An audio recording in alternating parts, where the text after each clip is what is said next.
My name is Emily. I am 22 years old, and this is the story of the night my own mother turned my life into her idea of a joke. It started with a road trip that was supposed to be family bonding. Instead, it became the moment everything between us snapped. We had crossed the state line hours earlier when we pulled into a lonely gas station off the highway. The sky was already sliding into dark, and I remember thinking I just needed to survive this trip, smile through the comments, and get back to campus. My mom killed the engine, turned around in her seat, and smiled at me in that fake, sugary way she used whenever she was about to say something awful. "Let's see if she can come back," she laughed. My brother laughed with her. They all laughed. And then, they drove away. 1 second, I was grabbing my backpack from the back seat. The next, their taillights were shrinking into the distance while my feet stayed glued to the concrete. My mom thought it was funny to leave me stranded in another state. I did not even hear my own scream at first. It was swallowed by the roar of passing trucks and the buzzing fluorescent lights overhead. A few hours later, their faces would go pale when the police showed up at their door. By then, I had made a decision that would change our family forever. If you have ever felt like the punchline in your own family, stay till the end to see exactly how I turned their joke into the worst mistake of their lives, and make sure you hit subscribe so you do not miss what came next. A few hours before that knock on their door, it was just another car ride where I was the designated joke. I was crammed into the back seat of my mom's SUV, knees pulled up under my backpack, while she and my older brother traded stories about me like I was some embarrassing highlight reel. Every few miles there was a new memory. The time I froze in front of the entire marching band. The time I dropped the cake at my cousin's graduation party. The time I cried because my science project got only second place and apparently ruined a family photo. "She always falls apart when things get a little hard," my mom said lightly, hands steady on the steering wheel. "Guess we will see if she can survive one night without having a meltdown," my brother replied. They both laughed. I stared out the window, counting the highway signs for each new state line we passed, pretending my reflection was someone braver than I felt. This trip was supposed to be a simple birthday reunion at my old high school. Drive a few hours, smile at people who barely remembered me, and drive back. I had almost said no. The only reason I agreed was because my mom dangled money and family time like bait. Tuition was tight. Saying no felt impossible. When we finally pulled off the interstate, the air outside looked different. The license plates, the billboards, even the shape of the trees reminded me I was not just a few neighborhoods away. I was in another state, somewhere I did not know, in a car with people who still treated me like I was 12. "Bathroom break," my mom announced as she turned into the gas station. The place was almost empty, just a lone clerk inside and a couple of long-haul trucks humming on the other side of the lot. She parked by the pumps and twisted in her seat toward me with that too sweet smile. "You take forever," she said. "Grab whatever you need. We will wait right here." I opened the door, the hot air slamming into my face as I stepped onto the concrete. I slung my backpack onto one shoulder and started toward the convenience store. Something in my chest tugged. That familiar voice whispered, "You should not trust this. You know better." Halfway to the door, I heard my brother laugh, low and cruel. "You know what would be hilarious?" he said. "What if we left her here and saw if she could figure it out? She thinks she is so independent now. Let's see if she can come back," my mom answered, echoing the line she would later brag about as if it were clever. I stopped. I turned. My mother was still smiling, one hand on the gear shift. "You are not serious," I said. "Relax," she sang back. "Take it as a little test. You want to be an adult. Prove it." The engine roared to life. Tires scraped the gravel. The SUV rolled forward, slow at first, like they were bluffing. I stood there, one hand stretched out, waiting for them to stop, to shout, "Just kidding," to open the door and let me climb back in. They did not. The car picked up speed. Their laughter spilled out the open windows and then snapped shut as my mom rolled them up. The SUV pulled out of the lot and merged back onto the highway like I was nothing more than a forgotten receipt. For a few seconds, I could not move. The air felt too thick, my vision too sharp. The gas station signs, the flickering open in the window, the rows of fuel pumps, all of it blurred around the one fact that hit me harder than anything they had ever said. They really left me, in another state, on purpose. My phone was at 30%. No charger. No nearby bus stop. No one waiting for me down the road. Just a college senior standing alone under humming lights, realizing that her own family had decided her safety was a punchline. My first instinct was exactly what they expected. Panic. Tears. That familiar helpless spiral. I felt it rising, the lump in my throat, the sting in my eyes. But then something colder slid in underneath the fear, like ice settling at the bottom of a glass. If they wanted to test me, they were about to find out what I could really do. What would you do if the people who were supposed to protect you treated your life like a party game? The first thing I did was force myself to breathe. In, out. I could not think clearly if I let them win inside my head before I even moved my feet. Inside the gas station, the fluorescent lights buzzed overhead and the air smelled like old coffee and floor cleaner. A middle-aged woman behind the counter glanced up from her magazine when I walked in, taking in my backpack, my shaking hands, the way I was scanning the parking lot like I had just watched my whole life drive away. "You look like you have had a day," she said gently. "Something like that," I managed. "Do you have somewhere I can sit for a minute?" She nodded toward a tiny seating area near the coolers, 2 plastic chairs and a small table. I dropped into one of them, fingers wrapped so tight around my phone that my knuckles hurt. On the lock screen, my mom's last text from earlier glowed up at me. "Remember to smile tonight." The irony made my stomach twist. I could call her. I could call my brother. I could beg them to come back, prove every word they had ever said about me needing them. Instead, I opened the map app. The reunion was still hours away, in a town on the other side of the state.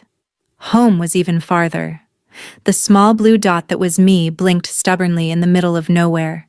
The woman from the counter left her post and walked over, wiping her hands on a towel. "My name is Karen," she said. "That car that just tore out of here, is that who you came with?" Her words knocked the air out of me.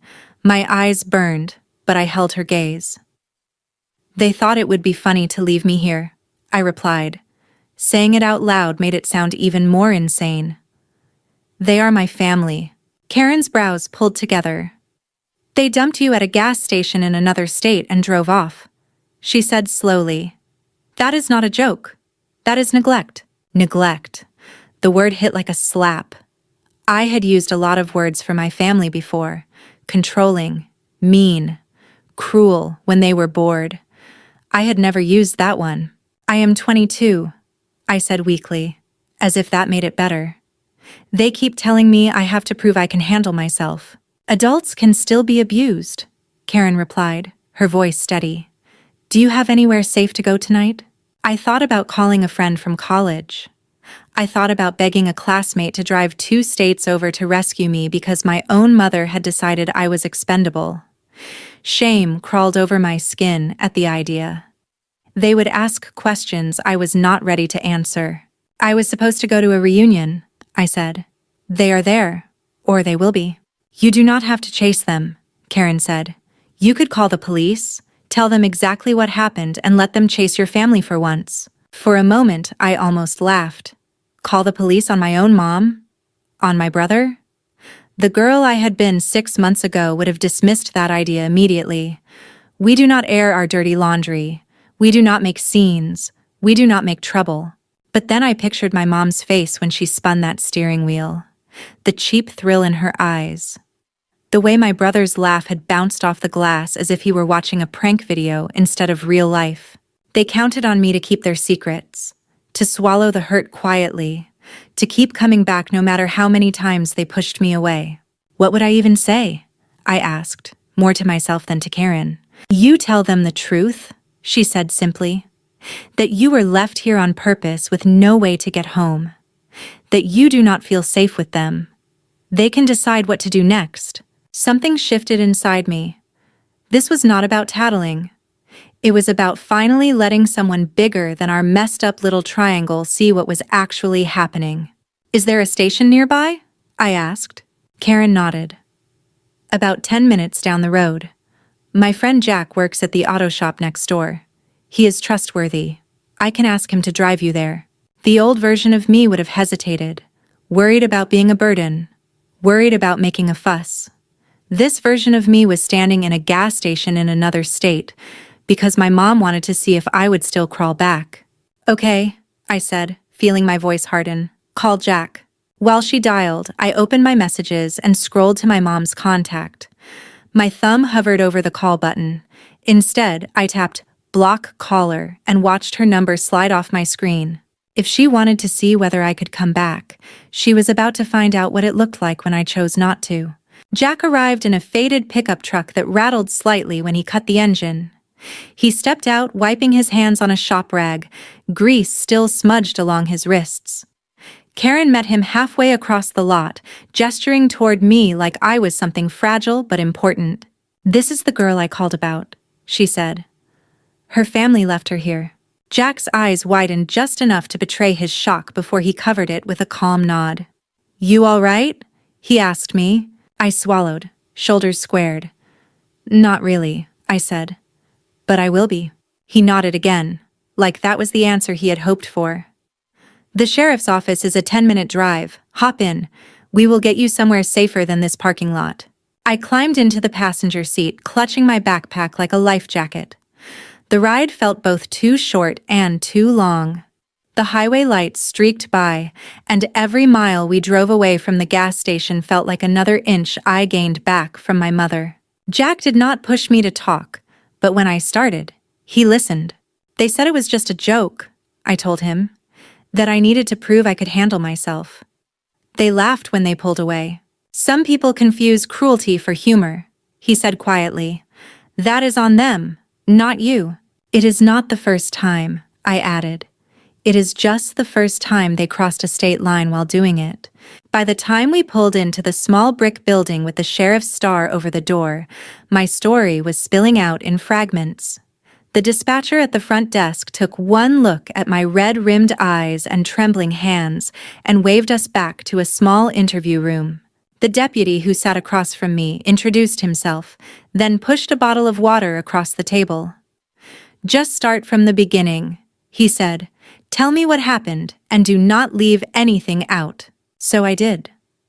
I told him about the jokes that were never really jokes, about the way my mom used my worst moments as party stories, about my brother's constant need to one-up me, and about the way today had gone from tense to terrifying in a matter of seconds. I told him about the gas station in the other state, about hearing them plan to leave, about watching the SUV pull away, about the 30% battery and the absence of any plan that did not involve begging them to come back. "And do you believe they intended to return at any point?" he asked. I thought about the way my mom had grinned at me, about the way my brother had leaned forward in his seat like he was about to watch fireworks. My jaw tightened. "No," I said. "They wanted to see what would happen. They think nothing bad ever really happens to us, because it never happens to them." The deputy gave a slow nod and scribbled notes on his pad. "You did the right thing by coming here," he said. "Leaving an adult in a vulnerable situation hundreds of miles from home without transportation or a way to get back is serious, especially when it is family." Karen, who had insisted on sitting in the corner of the room, chimed in. She did not even have a charger. If anything had happened to her out there, "We take this kind of thing seriously," the deputy cut in. "We are going to call the department that covers the gas station, get the security footage, and file an incident report." "Where does your mother live, Emily?" I gave him the address. It felt surreal, spelling out the street where I had once ridden my bike and scraped my knees, knowing this time the path there would be traced by patrol cars instead of family minivans. "We will also contact the local police near your home," he continued. They will perform a welfare check and speak with your family. Given the circumstances, they will likely head to wherever they are tonight first, then home, if needed. My pulse jumped. You mean they will go to the reunion? To the school? He checked the details in my story again, then nodded. If that is where they are, yes. It is the best place to make contact quickly. Right now, we are operating under the assumption that you are a missing person, because as far as your family knows, you vanished from that gas station. We need to make it very clear that abandoning you was not just a harmless prank. The words missing person sent a strange chill through me. For a moment, I imagined my mom's face when officers showed up, asking where I was. I pictured the panic in her eyes, the way the color would drain from her cheeks, the way my brother would stammer, trying to spin the story into something less ugly than the truth. They had always loved being the center of attention. I wondered how it would feel for them when the spotlight finally turned on what they had actually done. Where will I stay tonight? I asked quietly. We can arrange a safe place for you, the deputy replied. We will also help you get back to your campus or somewhere you choose, once we have taken your full statement. For now, I need you to write down everything you remember from today. Times, conversations, anything you think might matter. I took the pen from him. My hand was still shaking, but not from fear anymore. It was from adrenaline and something sharper. Resolve. As I wrote, each detail felt like a brick in a wall I was finally building between me and the people who had spent years tearing me down. The time we left the house, the jokes in the car, the exact words my mom used, the way my brother laughed, the moment the SUV rolled away. This is not about revenge, I told myself under my breath. This is about the truth. But deep down, I knew both could be true. By the time I set the pen down, the outline of what came next had formed in my mind. I did not have to scream, or chase their car, or beg them to come back. I just had to let the reality of what they did echo through a place they cared about more than me. Their reputation. Let them explain to the police why their daughter was sitting in a sheriff's office in another state while they danced at a party and told everyone we were a happy family. By the time I finished writing, my wrist ached, and the clock on the wall had crept past midnight. The deputy stepped out with my statement to make some calls, leaving me alone in the small room with my thoughts. I stared at the blank space at the bottom of the page where my signature sat, neat and final. Somewhere, my mom still believed this was just a wild story she would retell at holidays. Remember when we left Emily at that gas station and she totally freaked out? Everyone would laugh, and I would sit there, shrinking into my chair. Not this time. When the deputy came back, he carried a different kind of energy with him. His jaw was tight, and there was a printout in his hand. They located your family, he said, sitting down opposite me again. The local officers just arrived at the reunion. They confirmed your mother and brother are there. They were surprised to see the police. I could not help it. A small, humorless smile tugged at the corner of my mouth. I bet they were. He glanced at his notes. Do you want to know what happened when they walked in? Every part of me screamed yes, but I forced my voice to stay calm. Only if it is part of the report, I said. He almost smiled back. They documented the interaction so I can summarize. He looked down at the page. The officers entered the school gym, approached your mother, and asked if she knew where you were.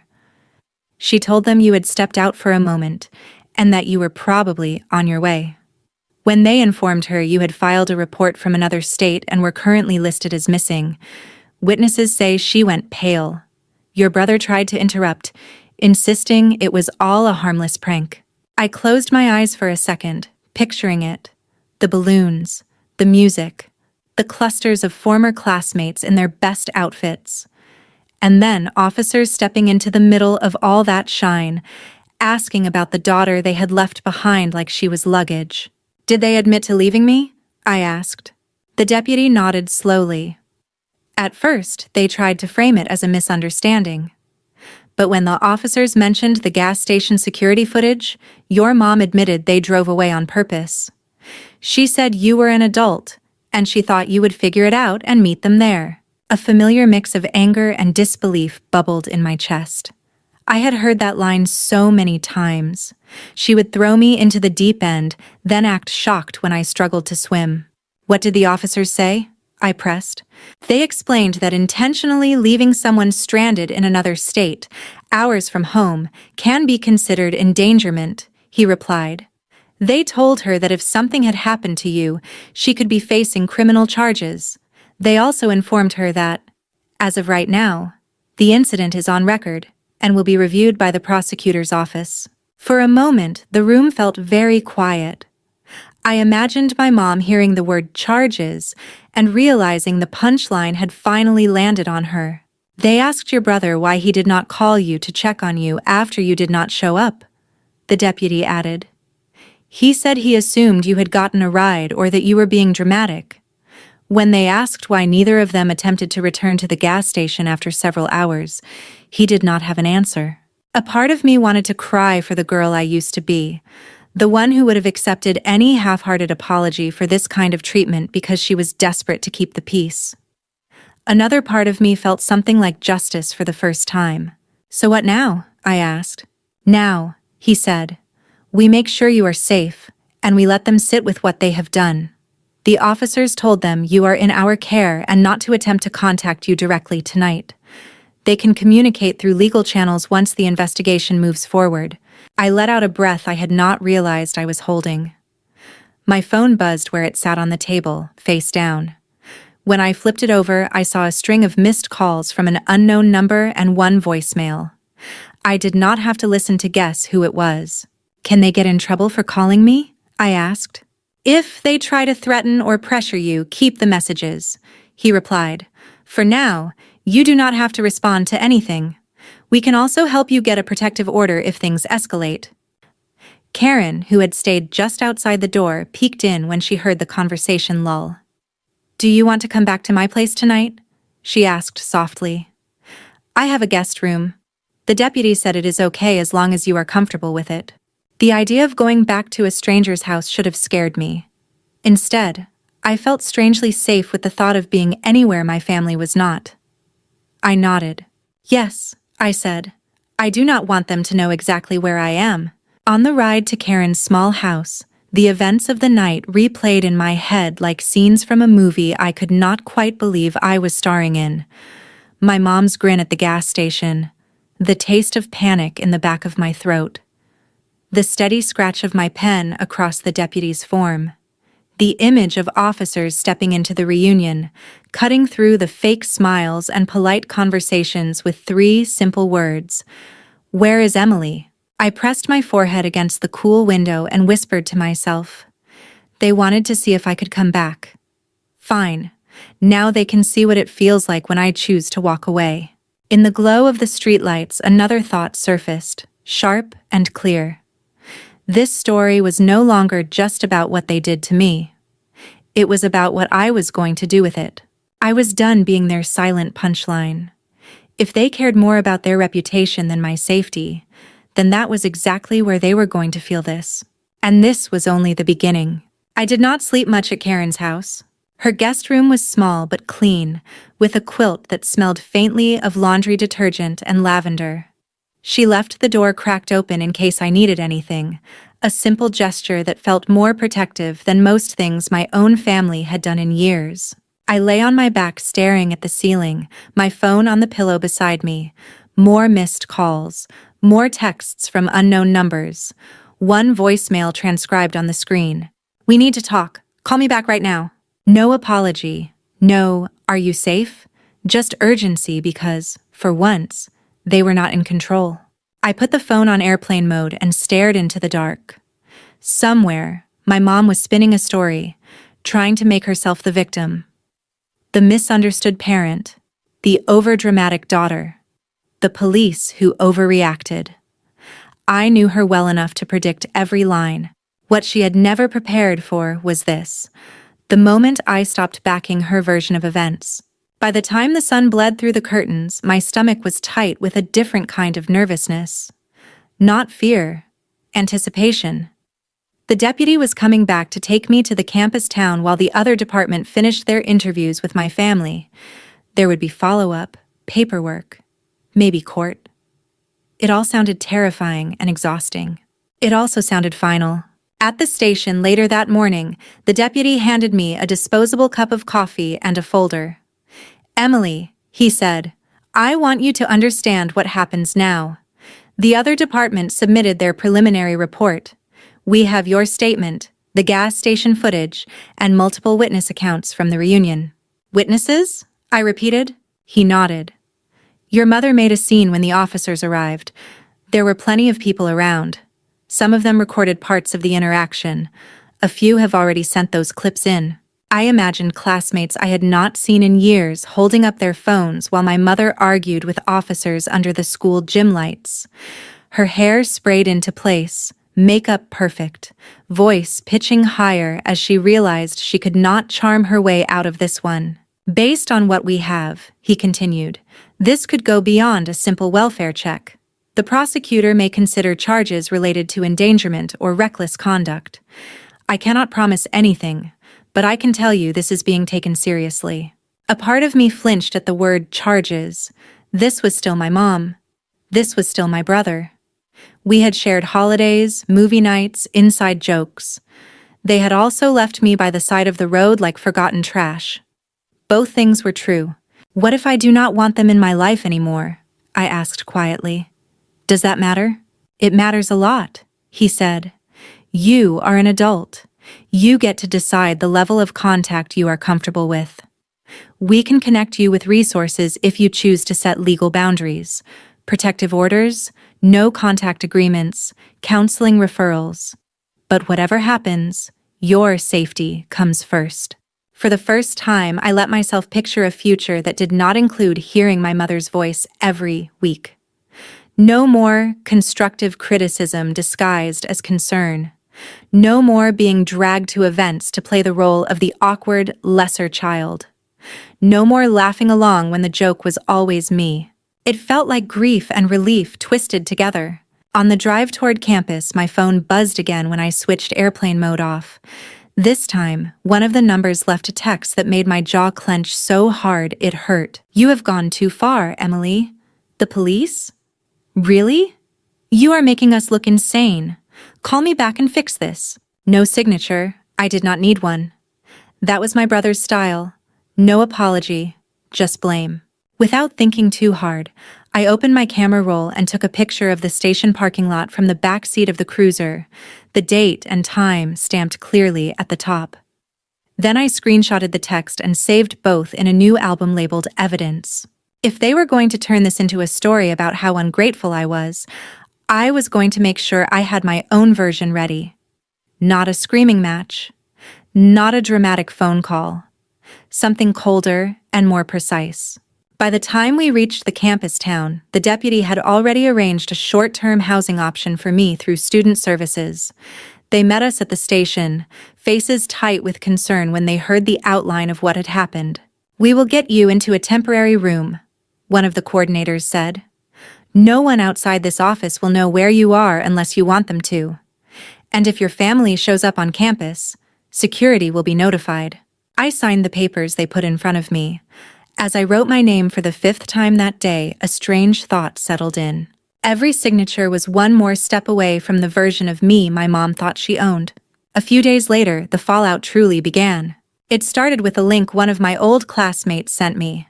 No message, just a URL and a shocked face emoji. When I tapped it, a grainy video opened, filmed vertically in the middle of the gym. The caption read, "When your funny mom gets called out by the cops at the reunion." There she was, my mother in her best dress, arguing with 2 officers while music thumped in the background and people pretended not to stare. My brother hovered beside her, eyes darting around the room, clearly aware of the phones aimed at them. "You cannot be serious," my mom said in the clip, voice brittle. "She is an adult. She is fine. We just left her there for a little while." The officer's reply was muffled, but the words stranded, another state, and neglect were clear enough to make the room around them go still. The video cut to my brother insisting it was all a joke, that I was extra sensitive, that I always made things bigger than they really were. The comments below the video were a mix of disbelief and disgust. Who leaves their kid in another state as a joke? This is why some of us go no contact. Imagine defending this on camera. The views climbed faster than I could scroll. For years, my mom had controlled the narrative. She told the stories. She edited the details. She decided which parts of me were funny and which were pathetic. Now, strangers were watching her defend abandoning her daughter to 2 officers in front of a room full of people, and they were not laughing with her. That was the moment I realized my revenge was not going to be a single dramatic act. It was going to be a slow, relentless refusal to play my old role in her script ever again. The prosecutor's office reached out a week later. They wanted to schedule a virtual meeting to go over the case and discuss my options. My heart hammered as I dialed in, but I listened carefully, asked questions, took notes. Pressing formal charges is your choice, the attorney said. We can move forward with or without your cooperation based on the evidence, but your statement carries weight. So does your preference regarding sentencing, if it comes to that. I stared at my reflection in the little video window, light from my laptop washing my face in blue. This was not the shaky girl standing in a gas station anymore. This was the version of me they had accidentally created when they decided to see if I could survive without them. I want it on record, I said slowly, that what they did was not a joke. I want there to be consequences, but I do not want to spend the rest of my life in court with them. We can explore alternatives, the attorney replied. Diversion programs, mandated counseling, community service, but the incident will stay on record either way. That was enough for me. They wanted a game. They got a file they could not erase. Weeks turned into months. The video from the reunion kept circulating in different corners of the internet, resurfacing every time someone posted about toxic families or gaslighting. I did not share it. I did not need to. All I did was live my life. I focused on my classes. I got a campus job. I started going to therapy and learning how to separate my own voice from my mother's. I blocked their numbers, their emails, their surprise friend requests from fake accounts. But I also started writing. At first, it was just for me, little diary entries about what had happened, about the way it felt to be abandoned and then found by strangers who treated me better than my family ever had. Then one day, in a late-night haze, I opened a blank document and wrote at the top, Mom thought it would be funny to leave me stranded in another state. Let's see if she can... I wrote the story from beginning to end. Every detail, every emotion, every moment I almost gave in and called them back. I did not use their real names. I did not need to. The truth was enough. When I was done, I stared at the document for a long time. Posting it meant letting the world see the ugliest parts of my life. It also meant taking back every moment they had turned me into a punchline at parties, every time they had laughed about my pain. In the end, I hit upload, and that was how the story you are hearing right now began. By the time my story started gaining traction online, the legal part of everything was already in motion. Comments poured in from strangers who recognized themselves in my words, people who had been left on highways, abandoned at airports, humiliated in front of their friends, as a joke, people who had been told they were overreacting for not laughing along. For every view the reunion video got, my story got another reader who understood exactly why it was not funny. I did not expect my mom to find it. Not at first. She hated the internet unless it was flattering her. But this was the kind of thing people whispered about, shared in group chats, sent with a, "This sounds like that woman from the reunion," attached. The first time she mentioned it was in a letter, a real physical letter that showed up at my temporary campus mailbox like it had crawled out of a past life. The outside was neat, my name written in her graceful, practiced handwriting. I knew before I opened it that nothing inside would be simple. Emily, I saw what you posted. Those were the first words. No hello. No I miss you. Just an accusation dressed as a statement. You have made me look like a monster to the entire town, to the entire internet. People are calling me abusive. They do not know the full story. They do not know how much I have done for you, how much I sacrificed. You took one mistake and turned it into a public execution. I read that line 3 times, my vision sharpening with every word. One mistake. As if this had been a miscalculated joke at a birthday party, not the final straw in a lifetime of cruelty packaged as love. She ended the letter with a twisted apology. I am sorry if you felt abandoned, but you did not have to ruin my life over it. We are family. Family forgives. I folded the letter carefully and slipped it back into the envelope.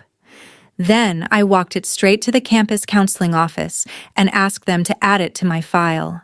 My therapist read it, exhaled slowly, and looked up at me.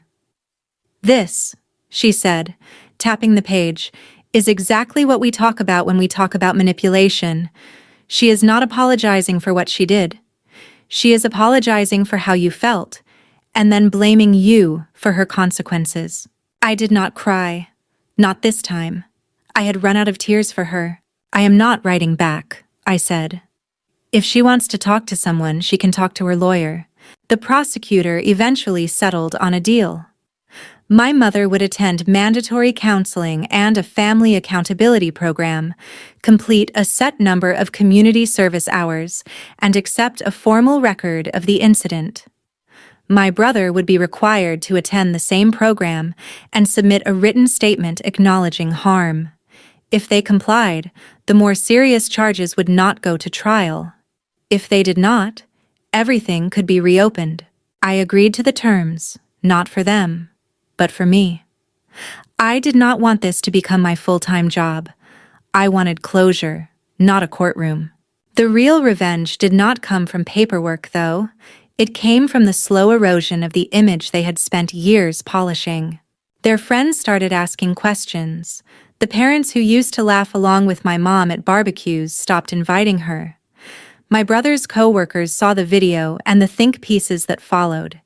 The casual cruelty he had always passed off as just joking suddenly looked a lot uglier when everyone knew what he had done. I heard all of this secondhand, from people who reached out with some version of the same message. I did not realize it was that bad. I am sorry I laughed with them. Funny thing about reputations, they shatter quietly and then all at once. Months later, I agreed to one final meeting, not because I wanted reconciliation, but because I wanted to look them in the eyes and say the words I should have said years ago. The room was neutral and bland, a mediation office with soft chairs and a box of tissues in the middle of the table like a centerpiece. The facilitator sat between us. My mom on one side, my brother beside her. Me, alone, on the other. She looked smaller than I remembered. Or maybe it was just that I was finally seeing her without the filter of guilt and obligation.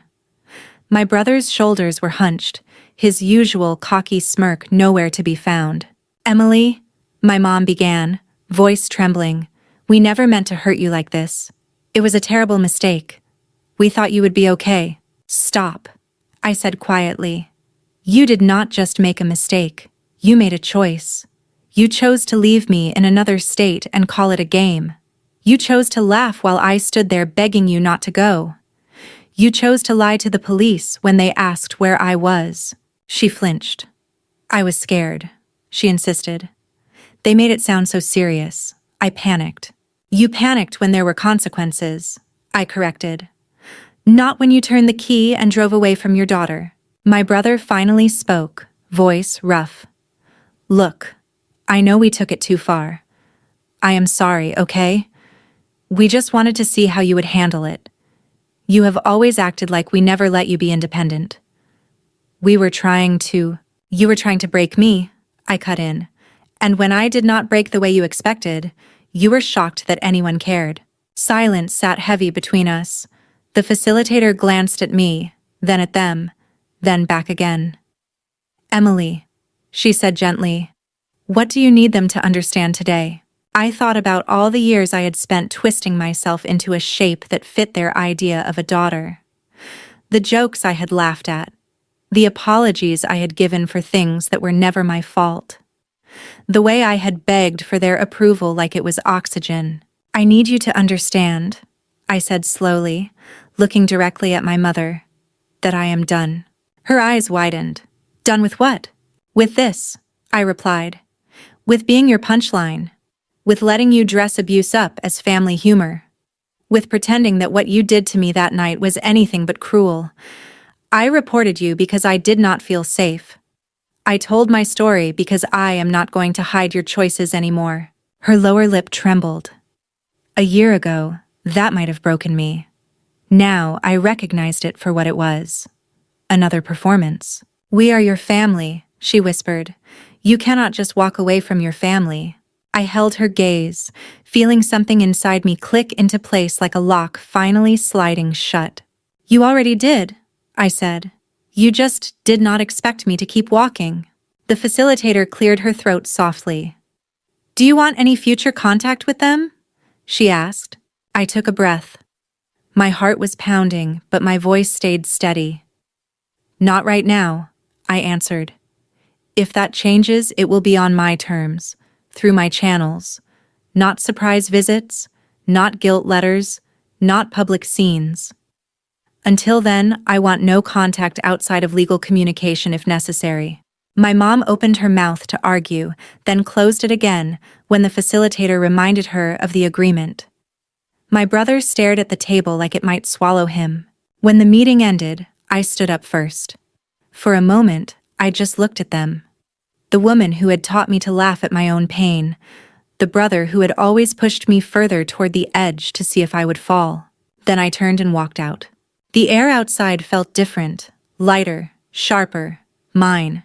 Months later, I would sit down in front of my camera in a tiny apartment paid for by my own job, not their grudging money, and tell the story all over again. I would look straight into the lens and say the words I wished someone had said to me years ago. "You are not crazy for wanting to be safe. You are not cruel for refusing to laugh when someone turns your fear into a joke. You are not ungrateful for walking away from people who prove, over and over again, that they do not value your life." My mom thought it would be funny to leave me stranded in another state. She wanted to see if I could come back. I did more than that. I came back stronger, and I did not bring her with me. So I will ask you this. If the people who are supposed to love you treat your safety like a game, would you give them another chance, or would you walk away too?